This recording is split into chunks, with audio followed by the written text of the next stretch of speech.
All right, guys, welcome to the sports action scenario. We're out here live at a field. I've got Sam with a soccer ball over here, and we're gonna have him running up and down the field a little bit with a soccer ball, and I'm gonna show you guys the best practices for actually getting a really awesome sports action shot. Now, to start off, many of you will have a kit lens. That's what I've got right now. I've got my Fuji X-T2 with a kit lens. Everything's on auto right now. So we're gonna go ahead, have Sam run left to right. And often, you'll be at a sporting event, you'll be out at the park, things will be happening quickly. So we're gonna go over how to get really good shots of that right now. So right at my auto, I'm at my 18 to 55, and he's really small in frame. Even if I zoom in on my 55 as he's coming. Okay, so we're looking at the 18 to 55 here. You can see we got some decent shots here. It's really not anything to write home about. It's fine, the auto worked great. You can see that the ISO dropped down to 200 because it's really bright out here. I'm at an f6.4 and I'm at 7/50th of a shutter. So that's pretty fast enough to sync stuff. But the shot just doesn't seem like that in your face, that actiony, that exciting, that's what we were trying to accomplish here.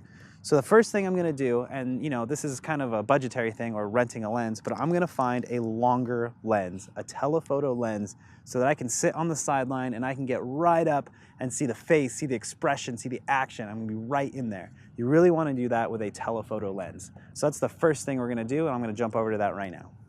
All right, I'm now on my telephoto lens, and on my camera, it's a 50 to 140 2.8. It's a beefy lens, and it's pretty big for such a tiny little camera. Again, these aren't that cheap, so it's not likely that you'll be purchasing something so big and so easy right away, unless you're really trying to get into sports photography and action. I highly recommend this type of lens.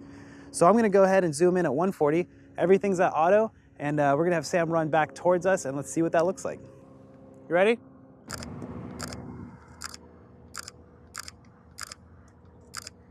All right, cool. So let's take a look at some of these shots.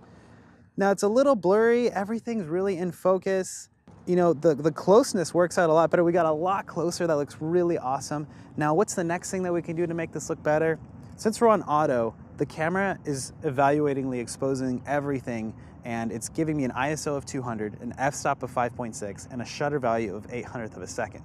Now I know that when we shoot on a long lens, we get some more shallow depth of field, but I want to get as shallow as I can. That means I want less in focus and more stuff out of focus. So I want to open up all the way to a 2.8. I'm ditching the auto. I'm now going to put the shutter to compensate for that. Instead of having it pick, I'm going to compensate and go to a 4,000 shutter. Now that's because the f-stop is wide open because I'm trying to get that shallow depth of field, and I'm at a 4,000 to compensate for all that light coming in, so I have a faster shutter. This is great for sports because adversely, when you have a faster shutter, that means we'll capture the light faster, and for action, that means we're freezing stuff, which is awesome. I'm gonna leave the ISO at 200 because it's really bright. Let's go ahead and have Sam come towards us now and see how that looks. All right, so sure enough, we have less in focus and it looks a little bit more actiony. Now this place is not the most picturesque. Grass in the back, it's a little brown and dirt because we're in the middle of winter shooting this, but that really helped a lot. You can see how much action that really is happening there. Now another thing that I wanna do is, because I feel like I'm sort of missing the actual kick, I'm missing the actual point where he actually kicks the ball, I'm gonna switch over to burst mode. Now for my camera, right now I'm in single mode and I'm just quickly shooting the shutter down as fast as I can, and it's autofocusing the best it can do. But you can see there's a couple shots where I kind of miss the action. So what I'm gonna do is I'm gonna have Sun run to this point, and we're gonna move my camera into continuous high, and I'll have the camera pretty close to the microphone so you'll hear how many pictures it's taking. On this camera, it's gonna be taking about 6 to 8 frames per second, and your camera could be different. Every camera will have a different frames per second.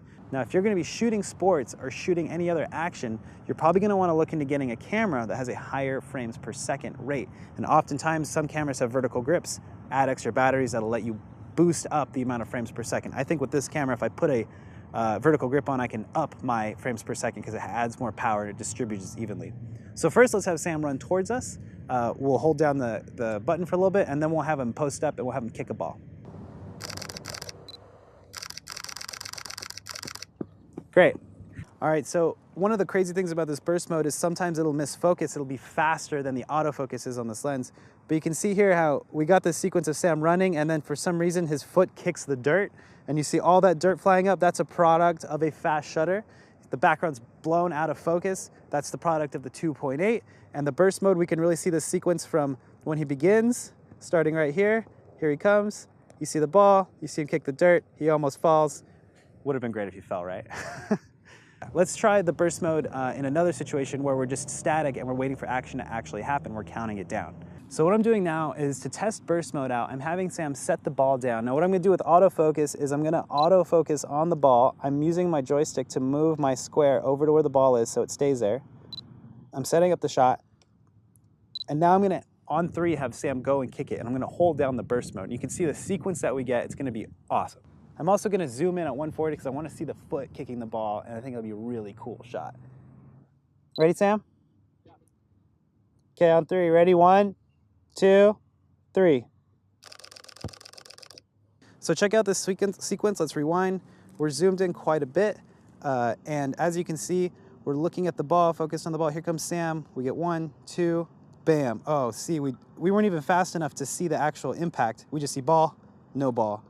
So now let's move into shuttering and making something really creative. Now, I said we're gonna use a high shutter because I wanna freeze everything. Now, something really cool, and we talk about this in lower shutters and low light, but if you try and move with your subject and use a slower shutter, we can try and time it out so that we're timed with Sam, but the background is a little blurry. Now, basically, we're trying to match the light or match the movement with my camera and him running to make a really creative shot. So let's go ahead and see if we can do that. So basically, I'm gonna shutter down to about 60 because I know that that's kind of a slow shutter. And to compensate for that, I'm gonna have to move my f-stop up to about an 18, which will be better for autofocus when he's running by me. And I'm gonna keep it at the burst mode so we can see what we can get. And we're gonna try and move the shutter with Sam as steady as I can to make a really cool shot. Oh.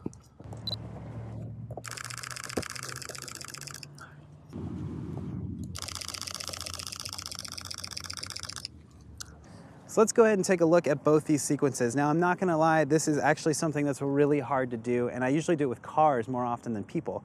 But you can see how we start with Sam, and I'm trying to keep the pace up as he's going at our slow shutter. You can see this shot is good timing. I was moving at the same speed that he was, but the background was moving faster than he and I were moving. So the slow shutter caused him to be in focus and sharp, and the background to be moving blurry. Now, it's not the best shot, and you can see this one's a little bit better right here. You can see his face is struggling a little bit, but we caught him in the action, and then we had him go the other way. There's a couple like this one. This one's really cool movement. Now, if he was playing in a game, there'd be people around him. You'd see his jersey clearly. So this is kind of a really hard thing to nail, but if you practice at it and get more consistent at it, you'll get some really cool shots like these.